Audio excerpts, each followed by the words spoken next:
Hello guys, ఈ video అయితే మా బాబు బర్త్డే రోజు అయితే తీశాను.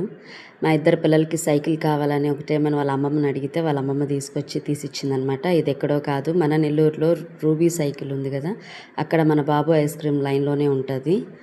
ఈ రెండు సైకిల్స్ అయితే 9200 అయితే పడింది. పర్వాలేదు అనిపించింది. ఓకేనా కాదా అనేది కామెంట్ చేయండి.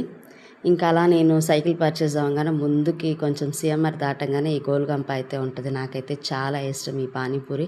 అలా నేను తినేసి మా వాళ్ళు అయితే బాబు ఐస్ క్రీమ్ వెళ్ళారు. సో అలా తినేసి రిటర్న్ వీళ్ళ దగ్గరికి అయితే వస్తే ఇంకా వీళ్ళ ఆర్డర్ అయితే రాలేదు.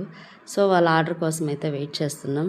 తీరా చూస్తే వచ్చేస్తుంది. వాళ్ళ ఆర్డర్ పాపం తింటా ఉన్నారు. నాకైతే ఐస్ క్రీమ్ అంటే పెద్ద ఇష్టం ఉండదు. వాళ్ళు తిన్నాక రిటర్న్ బిల్ అయితే కట్టేసి ఇంకా మొత్తం ప్యాక్ చేసుకొని మా ఊరికైతే ఆటోలో రిటర్న్ అయితే వెళ్ళిపోతున్నాం. 2 సైకిల్స్ లగేజ్ అంతా ప్యాక్ చేసుకొని. మీకు కనుక నా వీడియో నచ్చినట్టయితే like, share and subscribe. Bye friends.